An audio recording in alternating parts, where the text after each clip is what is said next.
ಕರ್ತನಲ್ಲಿ ಪ್ರಿಯ ಆತ್ಮೀಯ ದೈವ ಜನರೇ, ನಿಮ್ಮೆಲ್ಲರಿಗೂ ಜೀವಮಾರ್ಗ ಎನ್ನುವಂಥ ಕಾರ್ಯಕ್ರಮಕ್ಕೆ ಸ್ವಾಗತಿಸುತ್ತಾ ಈ ದಿವಸ ಕರ್ತನ ಜೀವವುಳ್ಳ ವಾಕ್ಯ ಭಾಗದ ಕಡೆ ಗಮನಹರಿಸುವ ಈ ದಿವಸ ಆರಿಸಿಕೊಂಡ ವಾಕ್ಯ ಭಾಗವು ಕೀರ್ತನೆ ಪುಸ್ತಕದ 84ನೇ ಅಧ್ಯಾಯ ಅದರ 4ರಿಂದ 7 ವಚನದವರೆಗೆ ಓದಿ ಕೇಳುವ. ನಿನ್ನ ಮಂದಿರದಲ್ಲಿ ವಾಸಿಸುವವರು ಧನ್ಯರು, ಅವರು ನಿತ್ಯವೂ ನಿನ್ನನ್ನು ಕೀರ್ತಿಸುತ್ತಾ ಇರುತ್ತಾರೆ. ನಿನ್ನಲ್ಲಿ ಬಲವನ್ನು ಹೊಂದುವ ಮನುಷ್ಯರು ಧನ್ಯರು, ಅವರು ಯಾತ್ರಪರರಾಗಿ ಕಣ್ಣೀರಿನ ತಗ್ಗನ್ನು ದಾಟುವಾಗ ಅಲ್ಲಿ ಒರತೆಗಳನ್ನು ತೋಡಿ ನೀರಿನ ಸ್ಥಳವಾಗ ಮಾಡುತ್ತಾರೆ. ಮುಂಗಾರು ಮಳೆಯು ಅದನ್ನು ಸಮೃದ್ಧಿಗೊಳಿಸುತ್ತದೆ. ಅವರು ಹೆಚ್ಚು ಹೆಚ್ಚಾಗಿ ಬಲ ಹೊಂದಿ ಚಿಯೋನ್ಗಿರಿಯಲ್ಲಿ ದೇವರ ಸನ್ನಿಧಿಯನ್ನು ಸೇರಿ ಶನಾದೀಶ್ವರನಾದ ಯೆಹೋವ ದೇವರೇ ಎಂಬುದಾಗಿ. ಕರ್ತನಲ್ಲಿ ಪ್ರಿಯ ಆತ್ಮೀಯ ದೈವಜನರೇ, ಕೀರ್ತನೆ ಪುಸ್ತಕವು ನಮ್ಮೆಲ್ಲರಿಗೂ ಬಹಳ ಚಿರಪರಿಚಿತವಾದಂಥ ಪುಸ್ತಕವಾಗಿದೆ. ಈ ಕೀರ್ತನೆ ಪುಸ್ತಕವು ಸತ್ಯವೇದದಲ್ಲಿ ಕ್ರಮಾಂಕದ ಪ್ರಕಾರ ನೋಡುವುದಾದರೆ 19ನೇ ಪುಸ್ತಕ. ಇದರಲ್ಲಿ 150 ಅಧ್ಯಾಯಗಳನ್ನು ಅಡಕವಾಗಿದ್ದು 2461 ವಚನವನ್ನು ಹುದುಗಿದೆ. ಈ ಕೀರ್ತನೆ ಪುಸ್ತಕವು 5 ಭಾಗವಾಗಿ ವಿಭಜನೆಯನ್ನು ಮಾಡಲ್ಪಟ್ಟದೆ. ಪ್ರಥಮ ಭಾಗವು ಮೊದಲನೇ ಅಧ್ಯಾಯದಿಂದ 41 ಅಧ್ಯಾಯಗಳನ್ನು ಧ್ಯಾನಿಸಿ ನೋಡುವಂಥ ಸಂದರ್ಭದಲ್ಲಿ ಮಾನವನು ಹೇಗೆ ಸೃಷ್ಟಿಸಲ್ಪಟ್ಟನು ಮತ್ತು ಮಾನವನ ಪತನವನ್ನು ಕುರಿತು ಹೇಳುತ್ತದೆ. ಇದು ಆದಿಕಾಂಡ ಪುಸ್ತಕಕ್ಕೆ ಸಾದೃಶ್ಯವಾದಂಥದ್ದು. ಇನ್ನು 2ನೇ ಭಾಗವನ್ನು ನೋಡುವುದಾದರೆ 42ನೇ ಅಧ್ಯಾಯದಿಂದ 72 ಅಧ್ಯಾಯಗಳವರೆಗೆ ಧ್ಯಾನಿಸಿ ನೋಡುವಂಥ ಸಂದರ್ಭದಲ್ಲಿ ಇದು ವಿಮೋಚನೆ ಕಾಂಡ ಪುಸ್ತಕಕ್ಕೆ ಸಾದೃಶ್ಯವಾಗಿದೆ ಅಂತ. ಮನುಷ್ಯನ ಹೇಗೆ ಪಾಪ ದಾಸತ್ನ ಹೊರಗಡೆ ಬರಬೇಕೆನ್ನುವುದನ್ನು ಸಾರಿ ಹೇಳುವಂಥದ್ದು. ಇನ್ನು 73ರಿಂದ 89ರವರೆಗೆ ಧ್ಯಾನಿಸಿ ನೋಡುವಾಗ ಇದನ್ನು ಯಾಜಕ ಕಾಂಡ ಪುಸ್ತಕಕ್ಕೆ ಸಾದೃಶ್ಯವಾಗಿದೆ ಅಂತ. ಯಾಜಕರು ಧರಿಸಿಕೊಳ್ಳುವಂಥ ಉಡುಪುಗಳು, ಅವರು ಮಾಡುವಂಥ ಯಜ್ಞ ಯಾಗದಿಗಳನ್ನು ಕುರಿತು ಸಾರಿ ಹೇಳುವಂಥದ್ದಾಗಿದೆ. ಮನುಷ್ಯನು ತನ್ನ ದೇಹವನ್ನು ಹೀಗೆ ಶುದ್ಧಿಪಡಿಸಿಕೊಂಡು ಬಾಳಬೇಕು, ದೇವರಿಗೆ ತನ್ನ ಬದುಕಿನಲ್ಲಿ ಎಂಥ ಮಹತ್ವವನ್ನು ಕೊಡಬೇಕನ್ನುವುದನ್ನು, ದೇವರ ಅಲೆಯನ್ನು ಕುರಿತು ಸಾರಿ ಹೇಳುವಂಥದ್ದು ಈ 3ನೇ ಭಾಗ. ಈ 4ನೇ ಭಾಗದಲ್ಲಿ 90ರಿಂದ 106ರವರೆಗೆ ಇದನ್ನು ಅರಣ್ಯಕಾಂಡ ಪುಸ್ತಕಕ್ಕೆ ಸಾದೃಶ್ಯವಾಗಿದೆ.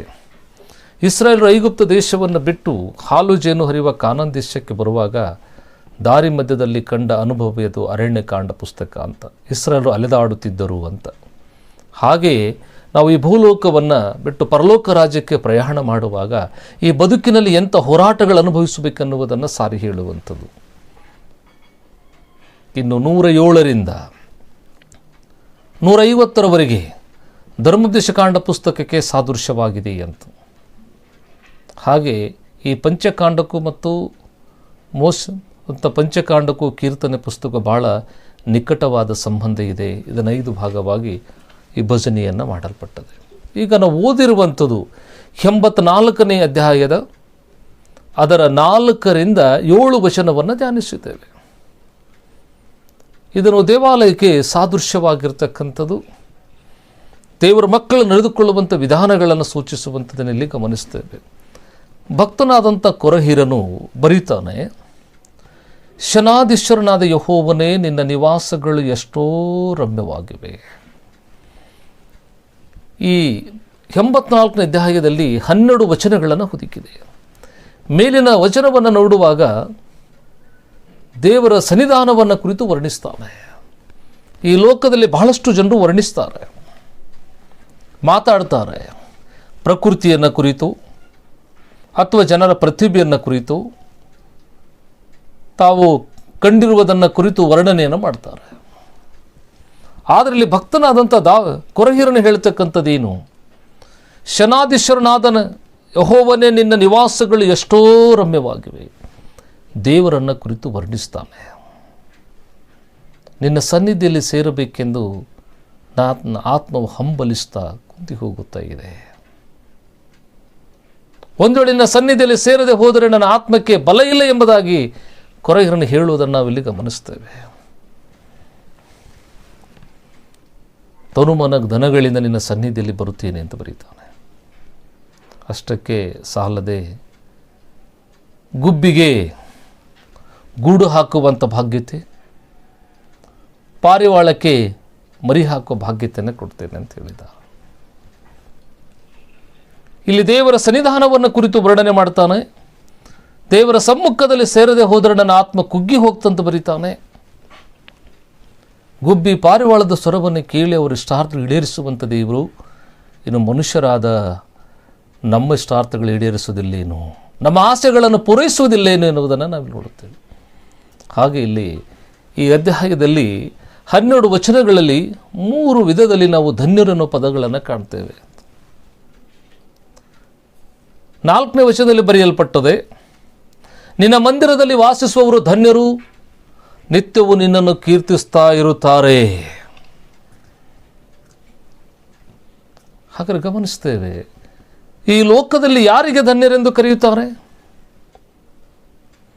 ಈ ಲೋಕದಲ್ಲಿ ಆಸ್ತಿವುಳ್ಳವರು ಧನ್ಯರು, ಬೆಳ್ಳಿ ಬಂಗಾರ ಕೂಡಿಸಿಟ್ಟುಕೊಂಡವರು ಧನ್ಯರು, ಅಧಿಕಾರಸ್ಥರು ಧನ್ಯರು, ಉನ್ನತವಾದ ಪದವಿ ಪಡೆದವರು ಧನ್ಯರು, ಈ ಒಳ್ಳೆಯ ಆರೋಗ್ಯವುಳ್ಳವರು ಧನ್ಯರು ಅಂಥೇಳಿ ಲೋಕದಲ್ಲಿ ಬಹಳಷ್ಟು ಜನರು ಈ ಧನ್ಯತೆಗಾಗಿ ಹೋರಾಡ್ತಾ ಇದ್ದಾರೆ. ಆದರೆ ಸತ್ಯವೇದ ಹೇಳುತ್ತದೆ, ಭಕ್ತನಾದ ಕೊರಹೀರನು ಹೇಳುತ್ತಾನೆ, ಯಾರು ದೇವರ ಮನೆಯಲ್ಲಿ ವಾಸ ಮಾಡುತ್ತಾರೋ ಅವರು ಧನ್ಯರು ಅಂತ. ಈ ಲೋಕ ದೃಷ್ಟಿಯಲ್ಲಿ ವಾಸಿಸುವಾಗ ನಮಗೆ ವಾಸ ಮಾಡಲಿಕ್ಕೆ ಮನೆ, ಧರಿಸಿಕೊಳ್ಳಲಿಕ್ಕೆ ಉಡುಪು, ಹೊಟ್ಟೆ ತುಂಬಿಸಿಕೊಳ್ಳಲಿಕ್ಕೆ ಆಹಾರ, ಇವೆಲ್ಲವೂ ನಮಗೆ ಸಕಾಲಕ್ಕೆ ಒದಗಿ ಬರೋದು ದೈಹಿಕವಾದ ಧನ್ಯತೆ ಅಂತ ಹೇಳಬಹುದು. ಇವೆಲ್ಲವೂ ಸಹ ದೇವರಿಂದ ನಮಗೆ ಒದಗಿ ಬರುತ್ತದಂತೆ ದೇವರ ಯೋಜನೆಯೂ ಸಹ ಇದೆ. ಇದು ನಮ್ಮ ಒಂದು ಸಮೃದ್ಧಿ ಬದುಕನ್ನು ಸೂಚಿಸ್ತದೆ. ಹಾಗಾಗಿ ಕೀರ್ತನೆ 127, 128ರಲ್ಲಿ ಇದನ್ನು ಬರೀತಾನೆ. ಇದು ದೇವರಿಂದ ನೇಮಕವಾದುದು, ಇದು ದೈಹಿಕವಾದ ಸಮೃದ್ಧಿಯನ್ನು ಸೂಚಿಸ್ತದೆ ಅಷ್ಟೇ. ಆದರೆ ಇಲ್ಲಿ ಭಕ್ತನಾದಂಥ ಕೊರಹೀರ ಹೇಳ್ತಕ್ಕಂಥದ್ದು, ಯಾರು ದೇವರ ಮನೆಯಲ್ಲಿ ವಾಸಿಸುತ್ತಾರೋ ಆ ಮನುಷ್ಯನು ಧನ್ಯನು. ದೇವರ ಮನೆಯಲ್ಲಿ ವಾಸಿಸುವವರು ಧನ್ಯರು ಅಂತ ಬರೀತಾನೆ. ಕೀರ್ತನೆ 1ನೇ ಅಧ್ಯಾಯ 2ನೇ ವಚನದಲ್ಲಿ ಬರೆಯಲ್ಪಟ್ಟದೆ, ಕರ್ತನ ಧರ್ಮಶಾಸ್ತ್ರವು ಹಗಲಿರುಳು ಧ್ಯಾನಿಸುವನು ಎಷ್ಟೋ ಧನ್ಯನು. ಯಾರು ಧರ್ಮಶಾಸ್ತ್ರವನ್ನು ಧ್ಯಾನ ಮಾಡುತ್ತಾರೋ ಆ ಮನುಷ್ಯನು ಧನ್ಯನು ಅಂತ ಬರೀತಾನೆ. ಯಾರು ದೇವರ ಮನೆಯಲ್ಲಿ ವಾಸ ಮಾಡುತ್ತಾರೋ ಆ ಮನುಷ್ಯನು ಧನ್ಯನು. ಯಾರಿಗೆ ಕರ್ತನು ದೇವರಾಗಿದ್ದಾನೋ ಆ ಮನುಷ್ಯನು ಧನ್ಯನು. ಅರಸನಾದಂಥ ದಾವಿದ ಬಹಳ ಸೊಗಸಾಗಿ ಬರೀತಾನೆ. ಕೀರ್ತನೆ ಪುಸ್ತಕದ 27ನೇ ಅಧ್ಯಾಯದ 4ನೇ ವಚನದಲ್ಲಿ, ಕರ್ತನೇ ನನ್ನ ಜೀವಮಾನದಲ್ಲೆಲ್ಲ ನಿನ್ನಿಂದ ಒಂದೇ ಒಂದು ವರವನ್ನು ಎದುರು ನೋಡುತ್ತಿದ್ದೇನೆ, ಅದೇನೆಂದರೆ ನಿನ್ನ ಮನೆಯ ಅಂಗಳದಲ್ಲಿ ಕಾಲ ಕಳಿಬೇಕು. ಅರಸನಾದಂಥ ದಾವಿದನಿಗೆ ಸೈನ್ಯ ಬಲವೂ ಇತ್ತು, ಪ್ರಜಾಬಲವಿತ್ತು. ಒಬ್ಬ ಲೇಖಕನಾಗಿದ್ದನು, ಒಬ್ಬ ನೃತ್ಯಗಾರನಾಗಿದ್ದನು, ಒಬ್ಬ ಆರಾಧಕನಾಗಿದ್ದನು, ಒಬ್ಬ ಯುದ್ಧ ಶೂರನೂ ಆಗಿದ್ದನು. ಆದರೆ ದಾವಿದನಿಗೆ ಸೈನ್ಯ ಬಲದಲ್ಲಾಗಲಿ ಅಧಿಕಾರದಲ್ಲಾಗಲಿ ಆತನು ತೃಪ್ತಿ ಪಟ್ಟುಕೊಳ್ಳದೆ ಕರ್ತನ ಸನ್ನಿಧಿಯಲ್ಲಿ ವಾಸ ಮಾಡಬೇಕೆಂದ ಹಂಬಲ ಲವಲವಿಕೆನಿಟ್ಟುಕೊಂಡಿದ್ದಾನೆ ಅಂತ. ಹಾಗಾದರೆ ಇಲ್ಲಿ ಗಮನಿಸ್ತೇವೆ, ದಾವಿದನಿಗೆ ದೇವರ ಸಮ್ಮುಖದಲ್ಲಿರೋದನ್ನು ಎದುರು ನೋಡ್ತಿದ್ದಾನೆ, ಬಯಸ್ತಿದ್ದಾನೆ. ಹಾಗಾದರೆ ಗಮನಿಸುವಂಥದ್ದು, ಯಾರು ದೇವರ ಮನೆಯಲ್ಲಿ ವಾಸ ಮಾಡುತ್ತಾರೋ ಆ ಮನುಷ್ಯರು ಧನ್ಯರು ಎಂಬುದಾಗಿ ಬರೆಯಲ್ಪಟ್ಟದೆ. ಅದಕ್ಕೆ ಬಹಳ ಚೆನ್ನಾಗಿ ಕೀರ್ತನೆ ಪುಸ್ತಕದ 32ನೇ ಅಧ್ಯಾಯದಲ್ಲಿ ಬರೆಯಲ್ಪಟ್ಟದೆ, ಯಾವನ ಪಾಪ ಕ್ಷಮಿಸಲ್ಪಟ್ಟಿದೆಯೋ ಆ ಮನುಷ್ಯನು ಧನ್ಯನು, ಯಾವನ ಅಪರಾಧಗಳು ದೇವರು ಲೆಕ್ಕಕ್ಕೆ ತೆಗೆದುಕೊಳ್ಳುವುದಿಲ್ಲವೋ ಆ ಮನುಷ್ಯನು ಧನ್ಯನು. ಪಾಪ ಕ್ಷಮಿಸಲ್ಪಟ್ಟವರು ಧನ್ಯರು, ದೇವರ ಮನೆಯಲ್ಲಿ ವಾಸ ಮಾಡುವವರು ಧನ್ಯರು, ಹಗಲಿರುಳು ಕರ್ತನ ಧರ್ಮಶಾಸ್ತ್ರ ಧ್ಯಾನಿಸುವವರು ಧನ್ಯರು. ಯಾರಿಗೆ ಕರ್ತನು ದೇವರಾಗಿದ್ದಾನೋ, ಯಾರು ಕರ್ತನನ್ನು ದೇವರೆಂದು ಭಜಿಸ್ತಾರೋ ಆ ಮನುಷ್ಯನು ಧನ್ಯನು. ನೀತಿಗೆ ಬಾಯಾರಿದವರು ಧನ್ಯರು, ಆತ್ಮದಲ್ಲಿ ಬಡವರಾಗಿರುವವರೂ ಧನ್ಯರು, ನಿರ್ಮಲ ಚಿತ್ತರೂ ಧನ್ಯರು ಅಂತ ಬರ್ತದೆ. ಹಾಗನ್ನು ಗಮನಿಸುವಂಥದ್ದು. ಲೌಕಿಕ ಧನ್ಯತೆಯೇ ಆಸ್ತಿ, ಅಂತಸ್ತು, ವೈಭವದಿಂದ ಕೂಡಿರೋದು. ಆತ್ಮಿಕ ಧನ್ಯತೆ ದೇವರಲ್ಲಿ ಬಲಗೊಂಡು ಬಾಳುವಂಥದ್ದು. ಹಾಗಾದರಲ್ಲಿ ಭಕ್ತನಾದ ಕೊರಹಿರ ಹೇಳ್ತಾನೆ, ಯಾರು ದೇವರ ಮನೆಯಲ್ಲಿ ವಾಸ ಮಾಡುತ್ತಾರೋ ಆ ಮನುಷ್ಯನು ಧನ್ಯನು. ದೇವರ ಮನೆಯಲ್ಲಿ ವಾಸಿಸುವವರೂ ಧನ್ಯರು ಅಂತ ಬರ್ತದೆ. ಭಾಳ ಜನ ಹೇಳ್ತಾರೆ ದೇವರ ಮನೆಯಲ್ಲೇ ಇದ್ದೇವೆ ಅಂತ ಹೇಳ್ತಾರೆ, ದೇವರನ್ನೇ ಪಠಿಸ್ತವಂತ ಹೇಳ್ತಾರೆ. ದೇವರ ಮನೆಯಲ್ಲಿದ್ದನಂತೆ ಹೇಳುವಂಥ ವ್ಯಕ್ತಿ ಯಾವಾಗಲೂ ಹರ್ಷದಿಂದ ಉಲ್ಲಾಸದಿಂದ ಕೂಡಿದವನಾಗಿರಬೇಕು. ಯಾಕೆ ಹರ್ಷ ಉಲ್ಲಾಸ ಕೂಡಿದವರಾಗಿರ್ತಾರೆ? ತಮ್ಮೆಲ್ಲ ಚಿಂತಭಾರಗಳನ್ನು ದೇವರಿಗೆ ಒಪ್ಪಿಸುವುದರಿಂದ ಅವರು ಸದಾಕಾಲ ಹರ್ಷದಿಂದ ಕೂಡಿದವರಾಗಿರ್ತಾರೆ. ಒಂದು ವೇಳೆ ದೇವರ ಮನೆಯಲ್ಲಿ ಇಲ್ಲದೆ ಹೋದಾಗ, ದೇವರ ಸನ್ನಿಧಾನವನ್ನು ಬಯಸದೆ ಹೋದಾಗ, ದೇವರಲ್ಲಿ ಬಲಗೊಳ್ಳದೆ ಹೋದಾಗ ನಿರಾಶೆಗಿಡಿಗಳಾಗಿರ್ತಾರೆ. ಹಾಗಾದರೆ ಕೊರಹಿರನೇ ಹೇಳುವಂಥದ್ದು, ದೇವರ ಮನೆಯಲ್ಲಿ ವಾಸಿಸುವವರು ಧನ್ಯರು, ನಿತ್ಯವೂ ಹರ್ಷಿಸ್ತಾ ಇರುತ್ತಾರೆ. ದೇವರ ಮನೆಯಲ್ಲಿ ವಾಸಿಸುವಂಥ ಸೌಭಾಗ್ಯತೆ ಏನು? ನಿತ್ಯ ನಮ್ಮ ಮುಖದಲ್ಲಿ ಹರ್ಷ, ಉಲ್ಲಾಸ, ಚೈತನ್ಯವನ್ನು ಕೂಡಿರುತ್ತದೆ. ದೈಹಿಕವಾಗಿ ಎಷ್ಟೇ ಸಂಪತ್ತಿಗಿದ್ದರೂ, ಯಾವುದೇ ದೊಡ್ಡ ಅಧಿಕಾರ ಇದ್ದರೂ, ಹರ್ಷ ಇಲ್ಲದೆ ಹೋದರೆ, ಸಂತೋಷ ಇಲ್ಲದ ಸಂಪತ್ತಿಗೆ ಅರ್ಥನೇ ಇಲ್ಲ. ನೆಮ್ಮದಿ ಇಲ್ಲದ ಬದುಕಿಗೆ ಅರ್ಥನೇ ಇಲ್ಲ. ಈ ನೆಮ್ಮದಿ ಸಂತೋಷ ಸಿಗಬೇಕಂತ ಹೇಳೋದಾದರೆ ದೇವರ ಮನೆಯಲ್ಲಿ ವಾಸಿಸಿದಾಗ ಮಾತ್ರ ಅದನ್ನು ಪಡ್ಕೊಳ್ಳಲು ಸಾಧ್ಯ ಎನ್ನುವಂಥದ್ದನ್ನು ಭಕ್ತನಾದ ಕೊರಹಿರನು ತನ್ನ ಅನುಭವದಲ್ಲಿ ಬರೆಯುತ್ತಾನೆ. ಯಾರು ದೇವರ ಮನೆಯಲ್ಲಿ ವಾಸ ಮಾಡುತ್ತಾರೋ ಆ ಮನುಷ್ಯನೇ ಧನ್ಯನು ಎಂಬುದಾಗಿ ಬರೆಯಲ್ಪಟ್ಟದೆ. ಅದಕ್ಕಾಗಿ 84ನೇ 10ನೇ ವಚನದಲ್ಲಿ ಬರೆಯಲ್ಪಟ್ಟದೆ, ಕರ್ತನ ಸನ್ನಿಧಿಯಲ್ಲಿ ಕಳೆಯುವ ಒಂದು ದಿನವೂ ಬೇರೆ ಸಹಸ್ರಾರು ದಿನಗಳಿಗಿಂತಲೂ ಉತ್ತಮವಾದುದು. ದುಷ್ಟರ ಗುಡಾರಗಳನ್ನು ಕಾದುಕೊಂಡಿರುವುದಕ್ಕಿಂತಲೂ ನನ್ನ ದೇವರ ಆಲಯದ ಬಾಗಲಲ್ಲಿ ಬಿದ್ದುಕೊಂಡಿರುವುದು ಲೇಸು ಅಂತ. ಆತ್ಮೀಯ ಪ್ರಿಯ ದೇವಜನರೇ, ಈ ಲೋಕದ ಎಲ್ಲ ವೈಭವಗಳಿಗಿಂತಲೂ ಶ್ರೇಷ್ಠವಾದಂಥ ವೈಭವ ಏನಾದರೂ ಇದ್ದರೆ ಅದರ ದೇವರ ಸಮ್ಮುಖದಲ್ಲಿ ಕಾಲ ಕಳೆಯುವಂಥದ್ದು, ದೇವರ ಸನ್ನಿಧಾನವನ್ನು ಬಯಸುವಂಥದ್ದು ಬಹಳ ಅಮೂಲ್ಯವಾದಂಥದ್ದು. ನಮ್ಮನ್ನು ಸೃಷ್ಟಿಸಿದ ಆತನ ಪಾದಕ್ಕೆ ಅಡ್ಡಬಿದ್ದು ಆರಾಧಿಸುವಂಥದ್ದು, ಆತನ ಸಮ್ಮುಖದಲ್ಲಿ ಕಾಲ ಕಳೆಯುವಂಥದ್ದು, ಇದಕ್ಕಿಂತ ದೊಡ್ಡ ಭಾಗ್ಯ ಜಗತ್ತಿನಲ್ಲಿ ಯಾವುದೂ ಇಲ್ಲ. ಹಾಗಾಗಿ ಭಕ್ತನಾದ ಕೊರಹಿರನು ಹೇಳ್ತಾನೆ, ಯಾರು ದೇವರ ಮನೆಯಲ್ಲಿ ವಾಸ ಮಾಡುತ್ತಾರೋ ಆ ಮನುಷ್ಯನು ಧನ್ಯನು, ಅವರಲ್ಲಿ ಹರ್ಷ ಉಲ್ಲಾಸವನ್ನು ಕಾಣ್ತಾರೆ ಅಂತ. ಮುಂದೆ ಬರೆಯಲ್ಪಟ್ಟದೆ, ಯೆಹೋವನಿಂದ ಬಲವನ್ನು ಹೊಂದುವ ಮನುಷ್ಯನು ಧನ್ಯನು, ಆತನು ಕಣ್ಣೀರಿನ ತಗ್ಗನ್ನು ದಾಟಿ ಹೋಗುತ್ತಾನೆ. ಯಾರು ದೇವರಲ್ಲಿ ಭರವಸೆ ಇಡುತ್ತಾರೋ ಆ ಮನುಷ್ಯನು ಈ ಲೋಕದ ಎಲ್ಲ ಕಷ್ಟಗಳನ್ನು ದಾಟಿ ನಿಲ್ಲುತ್ತಾನೆ. ದೇವರಲ್ಲಿ ಬಲಗೊಳ್ಳುವ ಮನುಷ್ಯನು ಧನ್ಯನು.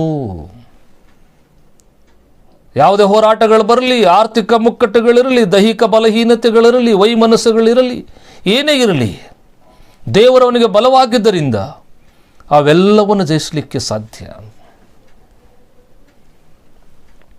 ಅದಕ್ಕಾಗಿ ಭಕ್ತನಾದಂಥ ಪೌಲ ಹೇಳ್ತಾನೆ ರೋಮಾಪುರದ ಪತ್ರಿಕೆ 1:16 ಕರ್ತನು ನನಗೆ ಬಲ ಸ್ವರೂಪನಾಗಿದ್ದಾನೆ.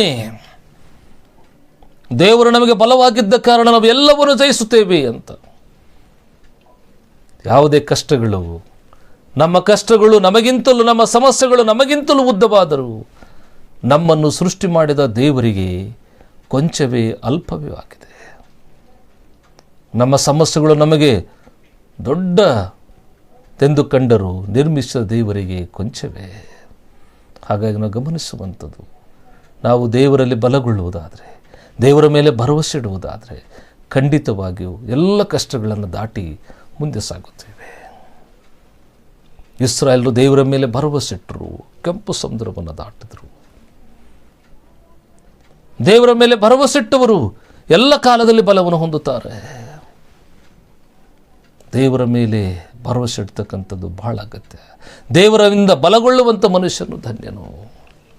ಬಹಳಷ್ಟು ಜನರು ಇವತ್ತು ದೇವರಲ್ಲಿ ಬಲಗೊಳ್ಳುತ್ತಾ ಇಲ್ಲ, ಲೌಕಿಕ ಸಂಪತ್ತಿನಲ್ಲಿ ಬಲಗೊಂಡು ಬದುಕ್ತಾ ಇದ್ದಾರೆ, ಅಧಿಕಾರದಲ್ಲಿ ಬಲಗೊಂಡು ಜೀವಿಸ್ತಿದ್ದಾರೆ. ಆದರೆ ದೇವರಲ್ಲಿ ಬಲಗೊಳ್ಳುವ ಮನುಷ್ಯನು ಧನ್ಯನು. ಅವನೆಲ್ಲ ಕಷ್ಟಗಳನ್ನು ದಾಟಿ ಜಯವನ್ನು ಸಾಧಿಸ್ತಾನೆ. ಈ ಲೋಕದ ಎಲ್ಲ ಅಪಮಾನಗಳನ್ನು ಮಾನವೆಂದು ದೇವರೆಣಿಸ್ತಾನೆ. ಆ ಬಲ ಆತನಿಗೆ ಕೊಡ್ತಾನೆ. ಯಾರು ದೇವರಲ್ಲಿ ಬಲಗೊಳ್ಳುತ್ತಾರೋ ಆ ಮನುಷ್ಯನು ಧನ್ಯನು ಅಂತ. ಅದರ 12ನೇ ವಚನದಲ್ಲಿ ಬರೆಯುತ್ತದೆ, ದೇವರಲ್ಲಿ ಭರವಸೆಯಿಡುವ ಮನುಷ್ಯನೂ ಧನ್ಯನು ಅಂತ. ಯಾವ ವ್ಯಕ್ತಿ ದೇವರಲ್ಲಿ ಭರವಸೆಟ್ಟು ಬಾಳುತ್ತಾನೋ ಆ ಮನುಷ್ಯನೂ ಧನ್ಯನು.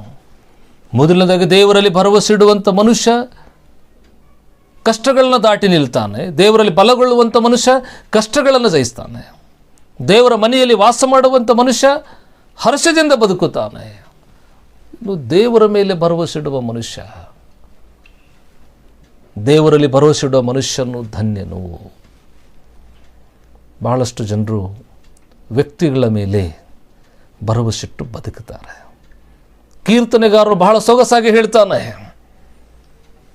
ಪ್ರಭುಗಳ ಮೇಲೆ ಭರವಸೆಯಿಡಬೇಡಿರಿ, ಮಾನವನೆಚ್ಚಬೇಡಿರಿ, ಅವನು ಸಹಾಯ ಮಾಡುವ ಶಕ್ತನಲ್ಲ. ಉಸಿರು ಹೋದಾಗಲೇ ಅವರ ಭರವಸೆಗಳು ಹುಸಿಯಾಗಿ ಹೋಗುತ್ತದೆ.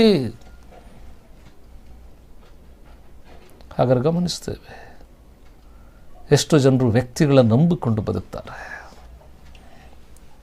ಅವರ ಮೇಲೆ ನಂಬಿಕೆಟ್ಟು ಬದುಕುವುದಕ್ಕಿಂತಲೂ ನಿನ್ನನ್ನು ಸೃಷ್ಟಿಸಿದ ದೇವರ ಮೇಲೆ ವಿಶ್ವಾಸಟ್ಟು ಭರವಸೆಟ್ಟು ಬದುಕೋದು ಬಹಳ ಒಳ್ಳೆಯದು.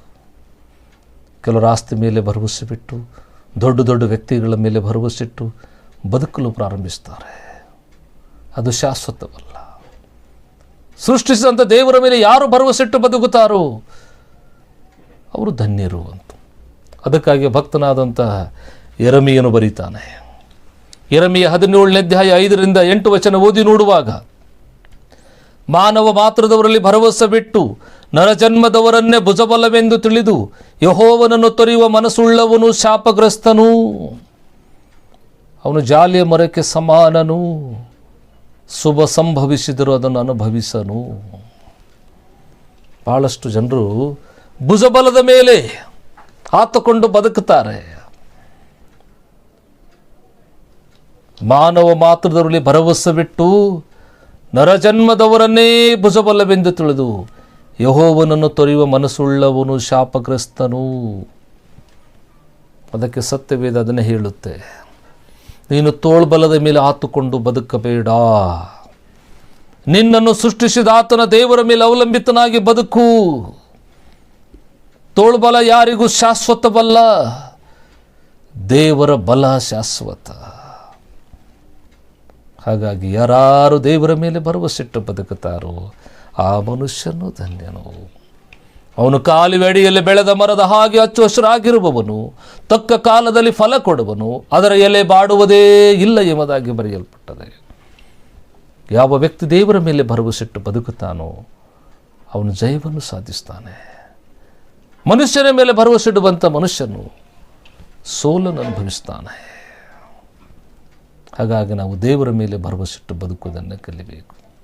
ಭಕ್ತನಾದ ಕೊರಹೀರನು ತನ್ನ ಅನುಭವವನ್ನು ಉಲ್ಲೇಖ ಮಾಡ್ತಾನೆ. ನಾವು ದೇವರಲ್ಲಿ ಭರವಸೆಟ್ಟು ಬದುಕುವುದಾದರೆ ಎಲ್ಲವನ್ನು ಜಯಿಸ್ತೇವೆ. ನಮ್ಮ ಬಲ ಕರ್ತನೇ. ಅದಕ್ಕೆ ಯೋಷಾಫಾಟನು ಅಮ್ಮೋನ್ಯರಿಗೆ ಬಹಳ ಚೆನ್ನಾಗಿ ಹೇಳ್ತಾನೆ, ಅಮ್ಮೋನ್ಯರೇ ನೀವು ಯಾರನ್ನಾದರೂ ಸೇವಿಸ್ರಿ. ಯೆಹೋಶ 24:15 ನಾನು ನನ್ನ ಮನೆಯವರು ಯೆಹೋವನನ್ನೇ ಸೇವಿಸ್ತೇವೆ, ನನ್ನ ಭರವಸವು ದೇವರೇ ಅನ್ನುವಂಥ ದೃಢ ಸಂಕಲ್ಪ ಯೆಹೋಷಾಫಾಟನಲ್ಲಿತ್ತು, ಯೆಹೋಶುವನಲ್ಲಿತ್ತು. ಯೆಹೋಶುವ ಹೇಳುವಂಥದ್ದೇನು, ನಾನು ನನ್ನ ಮನೆಯವರು ಯೆಹೋವನನ್ನೇ ಸೇವಿಸ್ತೇವೆ ಅಂತ. ಹಾಗೆ ಯೆಹೋಶುವನ ನಂಬಿಕೆ ಭರವಸೆ ದೇವರ ಮೇಲೆ ಇತ್ತು. ಹಾಗಾದರೆ ಯೆಹೋಶುವನು ದೇವರ ನಂಬಿದನು, ಜಯವನ್ನು ಪಡೆದುಕೊಂಡನು. ಆದ್ದರಿಂದ ನಾವು ಗಮನಿಸೋಣ, ನಮ್ಮ ಭರವಸೆವು ದೇವರಿಯಾಗಬೇಕು. ಅದಕ್ಕೆ ಯೆರೆಮೀಯ ಅದನ್ನೇ ಹೇಳ್ತಾರೆ, ಮನುಷ್ಯರ ಮೇಲೆ ಭರವಸೆಟ್ಟು ಬದುಕಬೇಡಿ, ದೇವರ ಮೇಲೆ ಭರವಸೆಟ್ಟು ಬದುಕ್ರಿ. ಯಾವಾಗ ಇವತ್ತು ಭರವಸೆ ಕೊಡ್ತಾರೆ, ನಾಳೆ ಇಲ್ಲದೆ ಹೋಗಬಹುದು. ಅವರ ನಂಬಿ ನಿರಾಸೆಗಡಿಗಳಾಗಬೇಡ್ರಿ. ದೇವರ ನಂಬಿ ಎಲ್ಲ ಕಾಲದಲ್ಲಿ ಹರ್ಷದಿಂದ ಉಲ್ಲಾಸದಿಂದ ಬದುಕ್ರಿ ಅಂತ ಹೇಳ್ತಾರೆ. ಅದಕ್ಕಾಗಿ ಭಕ್ತನಾದ ಕೊರಹೀರನು ತನ್ನ ಅನುಭವದಲ್ಲಿ ಉಲ್ಲೇಖ ಮಾಡ್ತಾನೆ, ಒಂದು ದೇವರ ಮನೆಯಲ್ಲಿ ವಾಸಿಸುವಂಥ ಮನುಷ್ಯನೂ ಧನ್ಯನು. ದೇವರ ಸನ್ನಿಧಾನವನ್ನು ಅನುಭವಿಸೋಕೆ ಪ್ರಯತ್ನ ಮಾಡಬೇಕು. ದೇವರ ಸನ್ನಿಧಿಯಲ್ಲಿ ಕಳೆಯುವ ಒಂದು ದಿನ ಎಷ್ಟು ಮಹತ್ವಕರವಾದ ಅಂತ ಹೇಳ್ತಾನೆ. ಅದು ನಮ್ಮ ಹರ್ಷ ಉಲ್ಲಾಸಕ್ಕೆ ಮೂಲ ಕಾರಣ. ಎರಡನೇದಾಗಿ ನಾವು ದೇವರಲ್ಲಿ ಬಲಗೊಳ್ಳಬೇಕು. ಸಂಪತ್ತಿನಲ್ಲ, ಆಸ್ತಿಯಲ್ಲ, ದೇವರಲ್ಲಿ ಬಲಗೊಳ್ಳಬೇಕು. ನೀತಿ ಭರಿತರಾಗಿ ಬದುಕಬೇಕು. ಎಲ್ಲ ಕಷ್ಟಗಳನ್ನು ನಾವು ದಾಟಿ ನಿಲ್ಲುತ್ತೀವಿ ಅಂತ. ಯಾವ ಹೋರಾಟಗಳು ನಮ್ಮನ್ನು ಜಯಿಸಲು ಸಾಧ್ಯವಿಲ್ಲ. ಹೋರಾಟವನ್ನು ಜಯಿಸಿ ಜಯದಲ್ಲಿ ಬಾಳುತ್ತೇವೆ. ಅದಕ್ಕೆ ಹೇಳೋದು, ದೇವರೇ ನಮ್ಮ ನೀತಿವಂತರನ್ನು ಎಣಿಸಿದ ಮೇಲೆ ನಮ್ಮ ಮೇಲೆ ತಪ್ಪು ಹೊರಿಸುವುದಕ್ಕೆ ಯಾರಿಗೂ ಆಸ್ಪದ ಇರೋದಿಲ್ಲ. ಅನ್ನಿಲ್ಲದರೂ ಕ್ಷಾಮವೋ ಬಡತನವೋ ಯಾವುದೂ ನಮ್ಮನ್ನು ದೇವರ ಪ್ರೀತಿಯಿಂದ ಅಗಲಿಸಲು ಸಾಧ್ಯವಿಲ್ಲ. ದೇವರ ಮೇಲೆ ಭರವಸೆಡುವ ಮನುಷ್ಯನಿಗೆ ಯಾವುದೂ ಅದರಿಂದ ಅಗಲಿಸಲಿಕ್ಕೆ, ದೂರ ಮಾಡಲಿಕ್ಕೆ ಸಾಧ್ಯವಿಲ್ಲ. ಯಾವ ಕಷ್ಟದಲ್ಲಿ ಮುಳುಗಿ ಹೋಗಲಿಕ್ಕಾಗುವುದಿಲ್ಲ. ಕಷ್ಟವನ್ನು ಮೆಟ್ಟಿ ನಿಲ್ಲುತ್ತಾನೆ ಅಂತ. ಇನ್ನು ದೇವರ ಮೇಲೆ ಭರವಸೆಡುವ ಮನುಷ್ಯ ಎಂದಿಗೂ ಆಸೆ ಭಂಗ ಪಡುವುದಿಲ್ಲ, ನಿರಾಸೆಗೀಡಾಗುವುದಿಲ್ಲ. ಲೌಕಿಕವಾದ ಹೋರಾಟಗಳು ಬರಬಹುದು, ಆದರೆ ಜಯ ಕೊನೆಗೆ ದೇವರ ಮಕ್ಕಳಿಗೆ. ಅದರಿಂದ ಪ್ರಿಯ ಆತ್ಮೀಯ ದೇವಜನರೇ, ಭಕ್ತನಾದ ಕೊರಹೀರನು ತನ್ನ ಅನುಭವದಲ್ಲಿ ಕಂಡುಕೊಂಡ ಹಾಗೆ ನಾವು ದೇವರ ಮನೆಯಲ್ಲಿ ವಾಸಿಸೋಣ, ದೇವರಿಂದ ಬಲಗೊಳ್ಳೋಣ, ದೇವರ ಮೇಲೆ ಭರವಸೆಟ್ಟು ಬದುಕೋಣ. ಹೀಗೆ ಮಾಡುವುದಾದರೆ ಖಂಡಿತ ಜೀವನದಲ್ಲಿ ದೊಡ್ಡ ಜಯವನ್ನು ಕಂಡುಕೊಳ್ಳಲಿಕ್ಕೆ ಸಾಧ್ಯ. ನಮ್ಮ ಪೂರ್ವಿಕರು ದೇವರ ಮೇಲೆ ಆತುಕೊಂಡಿದ್ದರು, ದೇವರಿಂದ ದೊಡ್ಡ ಜಯವನ್ನು ಅನುಭವಿಸಿದರು. ನಾವು ದೇವರ ಮೇಲೆ ಆತುಕೊಂಡು ಬದುಕುವುದಾದರೆ ಖಂಡಿತ ದೊಡ್ಡ ಜಯವನ್ನು ಕಾಣಲಿಕ್ಕೆ ಸಾಧ್ಯ. ಈ ಜಯವನ್ನು ಹೊಂದಿಕೊಳ್ಳುವುದಕ್ಕೆ ದೇವರಾತ್ಮ ನಮ್ಮನ್ನು ಸಹಾಯ ಮಾಡಲೆನ್ನುವುದೇ ಇಂದಿನ ಸಂದೇಶದ ತಿರುಳಾಗಿರುತ್ತದೆ. ಆದ್ದರಿಂದ ದೇವರ ಮನೆಯಲ್ಲಿ ವಾಸಿಸುವಂಥ ಮನುಷ್ಯನು ಒಬ್ಬ ಧನ್ಯನು ಎಂಬುದಾಗಿ ದೇವರ ಸಮ್ಮುಖದಲ್ಲಿ ವಾಸಿಸೋಣ. ಆತನಿಂದ ಬರ್ತಕ್ಕಂಥ ಆಶೀರ್ವಾದವನ್ನು ನಿಜ ಬದುಕಿನಲ್ಲಿ ಮೈಗೂಡಿಸಿಕೊಂಡು ಬಾಳುವುದಕ್ಕೆ ದೇವರಾತ್ಮನು ಸಹಾಯ ಮಾಡಲೆಂಬುದಾಗಿ ತಂದೆಯಾದ ದೇವರಲ್ಲಿ ನಾವು ಪ್ರಾರ್ಥಿಸೋಣ. ಬನ್ನಿರಿ, ನಮ್ಮೊಂದಿಗೆ ಪ್ರಾರ್ಥನೆ ಮಾಡೋಣ. ಶಾಂತಿದಾಯಕನಾಗಿರುವಂಥ ನಮ್ಮ ಪರಲೋಕದ ಪ್ರಿಯ ಕರ್ತನೇ, ನಿಮ್ಮ ಮಹಾಕರುಣೆ ಕೃಪೆಗಾಗಿ ನಿಮಗೆ ಸ್ತೋತ್ರ. ದೇವರಾತ್ಮನೇ, ಅಂದು ಕೊರಹೀರನು ನಿನ್ನ ಸನ್ನಿಧಿಯಲ್ಲಿ ವಾಸಿಸುವುದು ಧನ್ಯತೆಂದು ಭಾವಿಸಿಕೊಂಡನು.